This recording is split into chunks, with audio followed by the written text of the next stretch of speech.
Yeah, I think so.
Good morning, everyone. Just giving folks another couple of minutes to log on. Morning, Valerie.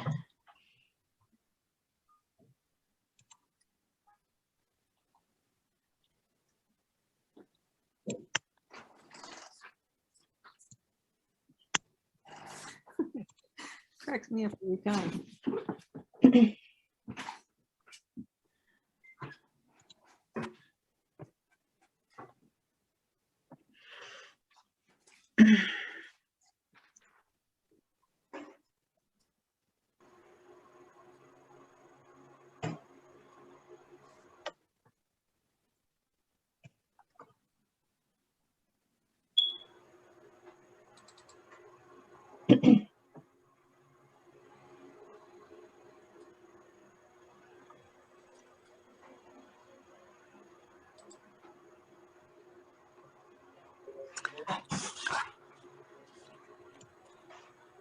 All of this is on here. Good afternoon and good morning, everyone. Just trying to verify that we are recording here. Yes, we are. Let everyone know we are recording, and this link will be shared at a later date for those who are not able to join us today. I'm Valerie Grusing. I'm the Executive Director of NATHPO, the National Association of THPOs. And to lead us off, I'm going to turn it over to our special guest, Melanie Johnson. Melanie is a NATHPO member and is the THPO and the NAGPRA coordinator for the Susanville Indian Rancheria in California. Melanie, thank you so much for agreeing to do this for us today. You're welcome. Can you hear me, Valerie? Yes. Okay. I'm a little nervous, but anyway, Hasasaka, good morning and good afternoon. I'm Melanie Johnson, the THPO and NAGPRA coordinator for Susanville Indian Rancheria. We're located in the farthest north of California, about 80 miles north of Reno, Nevada. And we represent 4 Indian tribes that are separate and distinct. Mountain Maidu, Northern Paiute, Pit River, and Washoe. And I've been asked to give blessing for this workshop. And I'll just share a little bit with you. I'm not going to be really take up much of your time, but I have been asked and I'm honored to give a blessing for this training. I've worked for 18 years with the Susanville Indian Rancheria. And actually, I didn't choose this job. It chose me, and I answered the calling, and it saved my life. So I am Mountain Maidu and Atsagewi of the Pit River tribe, and I'm also European. So therefore, I have the blood of the oppressed and the blood of the oppressor. And I just wish to welcome all of you to this training. THPOs are very important to the tribes, and we'll do what we can to help you out. So I'll begin our morning prayer. I want to thank Grandfather God for this beautiful day, for letting us rise from our evening sleep. Blessings for the ones who came before us, those who exist today, and the ones who will come in the future. I wish to say a blessing also for those suffering in the hospital and all of us in this land. We've all experienced bad things with this virus pandemic. As THPOs, we have an awesome responsibility to our land, our sacred places, Mother Earth, water, and all living things. So please set us on this journey with a good heart. And the next day, I hope you find a lot of hope and love in what we're trying to teach, and lighten our burdens and replenish us. Bring us enlightenment and the ability to say the right words. In everything we are and what we do, thank you. Hail when I, amen.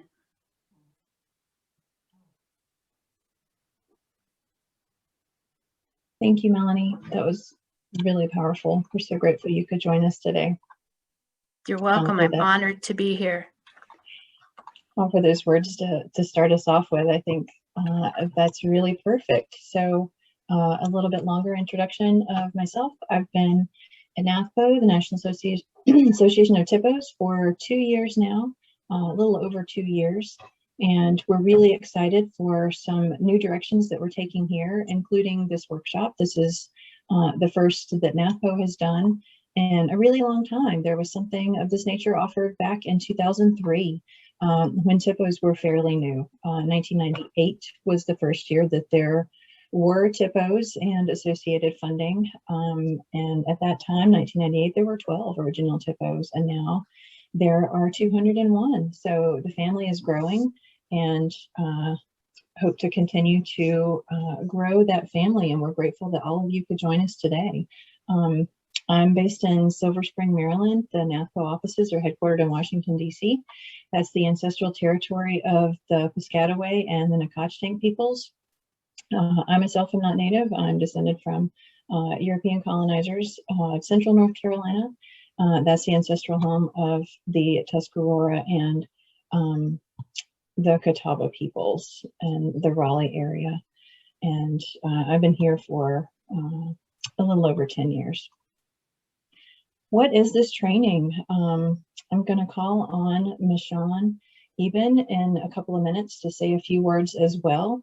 Last year, exactly a year ago, a little more than that now, the first week of March, Michonne and the then THPO program manager at the Park Service, Jamie Lee Marks, held an in-person workshop of this nature to see how they could help people go through the Park Service application to establish a THPO program section by section and get some done, and they did. And now we're trying to see if we can replicate that in a virtual format.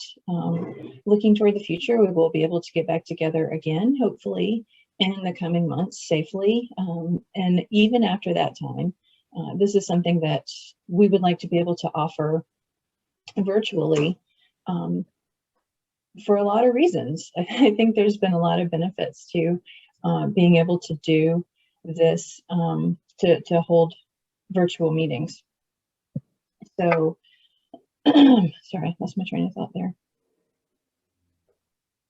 I'm going to turn it over to Michonne because I want her to introduce herself, since she was sort of the inspiration for this model. This workshop is going to be an overview introduction, and then at the end of it tomorrow, you can each evaluate how ready you feel to go ahead and do the follow-up workshops. Well, good morning, everybody, and good afternoon. I'm Michonne Eben. I manage the Cultural Resource Program and am the Tribal Historic Preservation Officer for the Reno-Sparks Indian Colony. And the Reno-Sparks Indian Colony, we're a tribe, we're a sovereign nation right in the middle of Reno. And we represent members and descendants of Washoe people, Shoshone people, and Paiute people. And so we're a tribe with 3 tribes within our own tribe. There's, throughout the state of Nevada, there is 22 tribes. A couple of those tribes do have bands underneath them. And so sometimes we say we have 27 tribes throughout the state of Nevada. And at the time last year, a year ago, that Valerie talked about, was we only had 3 THPOs in Nevada. And I thought to myself, we need more, we need more. We're all relatives, we're all related somehow within the 27 tribes of Nevada. And I worked with BIA in the Phoenix area office, and Jamie Lee Marks, who was the past THPO coordinator for the National Park Service, and said, we need to do something. I really need to help my relative tribes to establish THPOs, and if they want to, and not force them to. And so a year ago, we put a program together, came together right before the pandemic, and we were in Las Vegas, and the pandemic was just starting to hit. And we had 6 tribes participate. And it turned out to be a really positive, powerful event for those tribes. And so today we have 6 THPOs in the state of Nevada. So we're building that.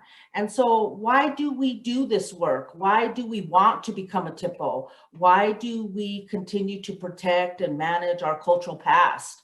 By reviewing, monitoring, and responding to activities that are being disturbed, that are being altered, and that are forever removing our ancestral places through projects, through the US government wanting to build, through construction activities. It's always our cultural resources, the ones that are going to be altered and forever disturbed and forever excavated.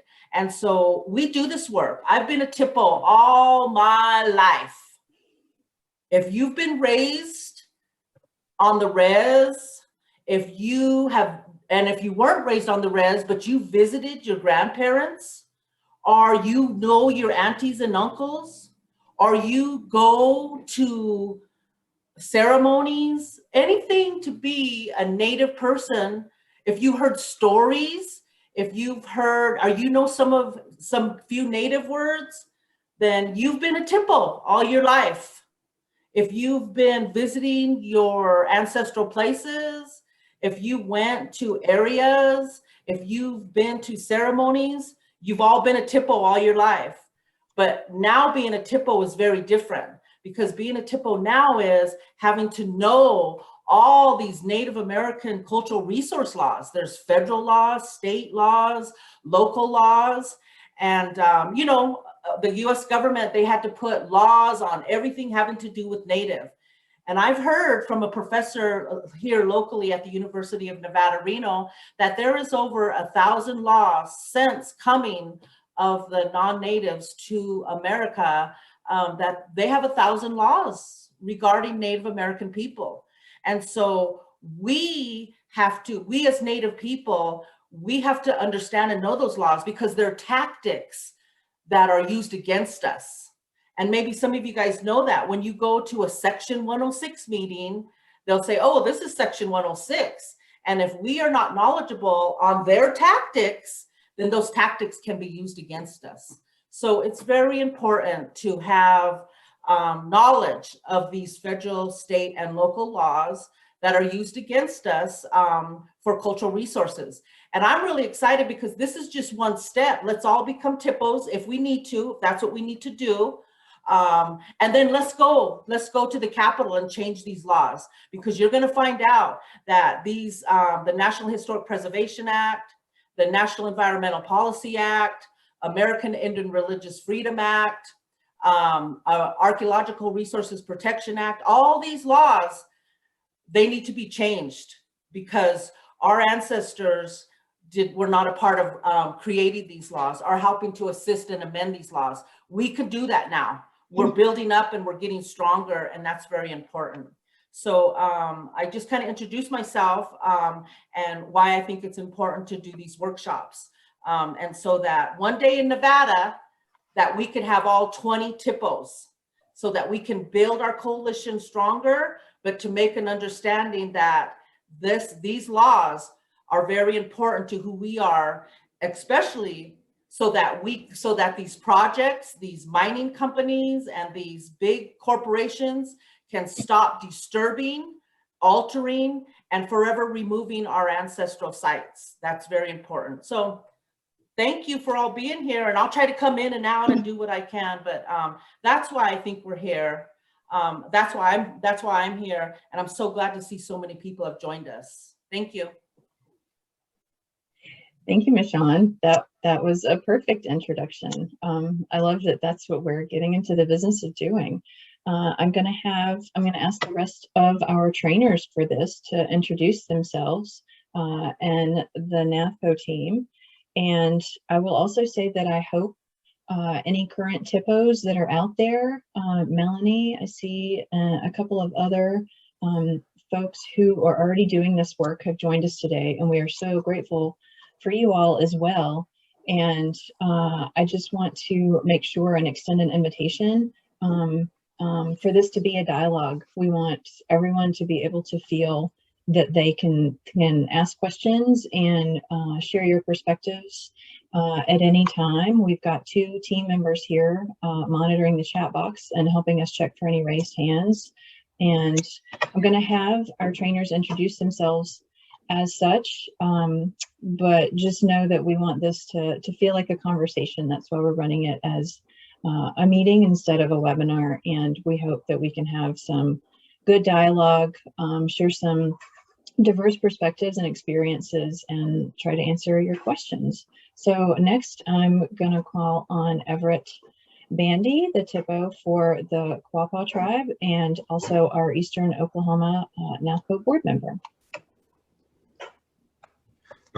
Good morning. My name is Everett Bandy. I'm a member of the Quapaw Nation, and I'm also the THPO and the director of the Historic Preservation Program. And as Valerie mentioned, I'm the elected Eastern Oklahoma board member.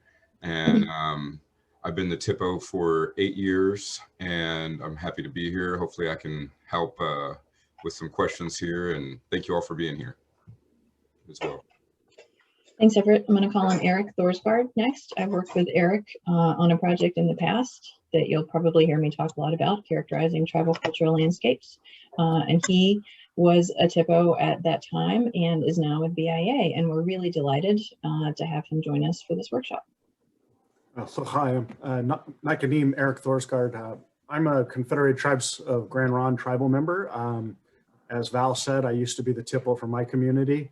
I've had the opportunity since to work for a couple of federal agencies, including the Army Corps of Engineers as an archaeologist, as a cultural anthropologist and tribal liaison for the National Park Service, both at a large park and for the entire Pacific West region. And currently I'm working at the Northwest region of the Bureau of Indian Affairs as the archaeologist, and got hooked into this because of my previous work with Valerie. So I'm glad to be here and helping. Thanks, Eric. And John Welch, I think I see you out there. John is a professor and a consultant and has been a longtime supporter and partner of NAPO. Yeah, good morning and good afternoon to everybody. John Welch. I'll give a bit more background about me when I make some remarks later on in the day, but wanted to say hello. And indeed, I work at Archaeology Southwest in Tucson. It's a nonprofit organization. I'm the director of the landscape and site preservation program there. So looking forward to this conversation and continuing.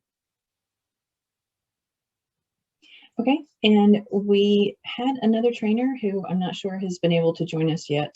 His schedule seems to be out of his hands these days. You all may know him formerly of the Advisory Council on Historic Preservation and their Office of Native American Affairs, now at the Natural Resources Conservation Service and USDA, IRMAT.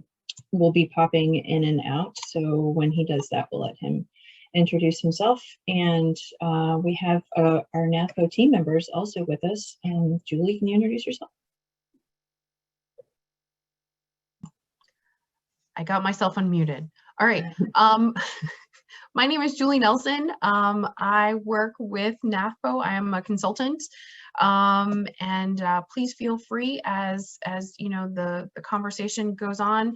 Anything that you need, please ask it in the chat box, and you know, we will do our very best to make sure that your questions get answered. And Melissa? Hi, all. Just want to do a quick land acknowledgement. Also, I'm in Houston. It's the ancestral lands of the Teotihuacan. I'm sorry. Let me try that one more time. I'm getting tongue-tied. It's the Cohoyutecan. I had that so good the other day. My apologies.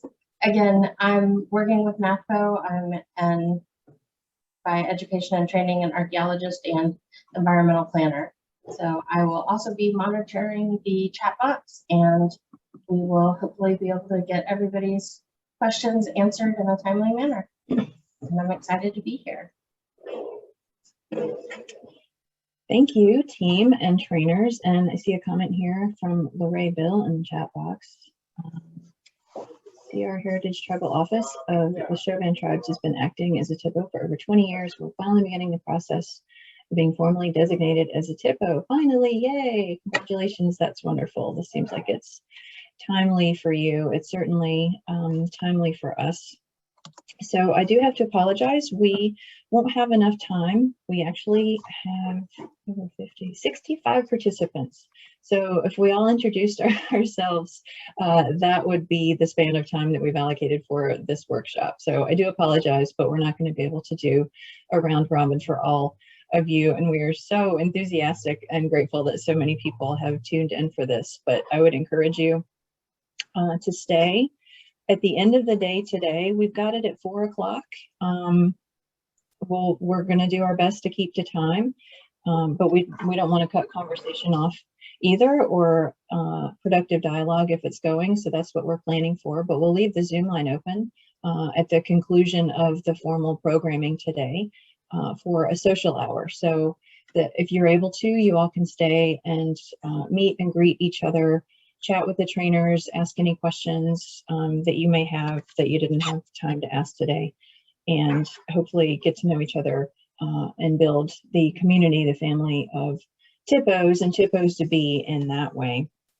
I did have a guiding question on here. We've actually got a few more minutes in this session before I'm going to turn it over to John to provide us some historical perspective on the Federal Preservation Program. What are we hoping to offer and gain with this? And I will then toss it back to the trainers to answer that question as well. For myself, I am excited to be getting NAPO back into the business of setting up new THPO offices. Funding, as you guys probably already know, is a perpetual challenge pretty universally, right? But especially for THPOs. There's one dedicated source of federal funding, the Historic Preservation Fund, and I hate this metaphor, but the sort of piece of the pie that THPOs get doesn't compare to the growing number of THPOs that there are every year. And so that's a huge place of advocacy for NAPO and our members But that shouldn't stop us from trying to establish new THPO offices along the way. As you'll hear today, there are a ton of reasons that you would want to do that. And we will continue to advocate for funding. And we are also very excited to be getting back into the business of helping tribes go through this application.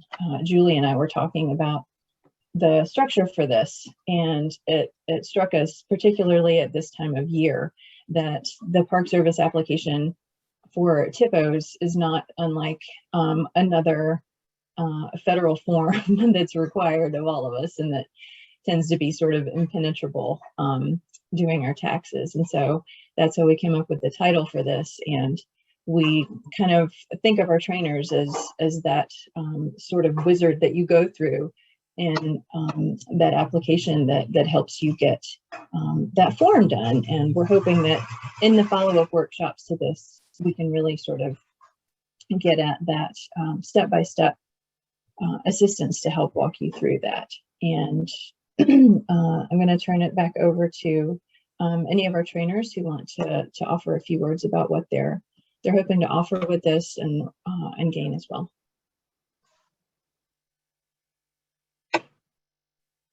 Well, I'll go. So this is Michonne again.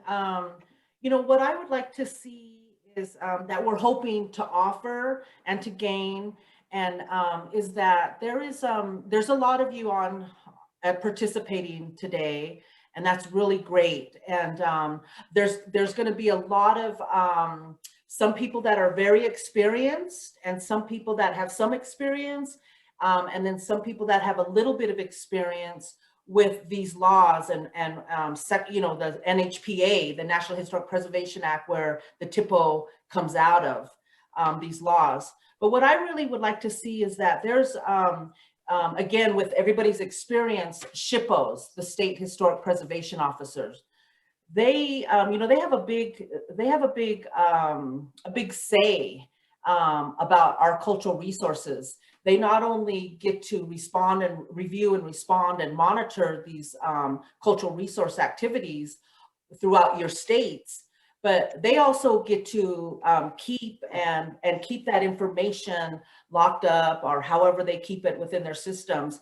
I would really like our tribes and our Native people to understand what SHPOs do and how and what they do as their job, but also how involved we need to be in the SHPOs processes, because they're the SHPOs, so they get to do a lot on all the federal and state lands within their states. That's why we become THPOs, is so that we can have that more of a sovereignty, more of that federal sovereignty for our Native people to conduct those activities that SHPOs do on the other lands, and then we do that on our own lands. But SHPOs do a lot, and they keep a lot of our cultural resources. So I'm hoping that we can offer, I'm not a great expert on what SHPOs do, but I've been very active in our Nevada State SHPO, her putting together their preservation plan. There used to be no Native input.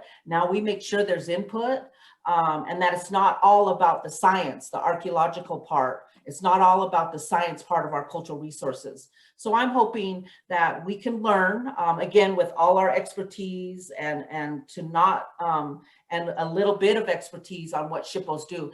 That's important, because that's going to be a part of this big THPO application as well.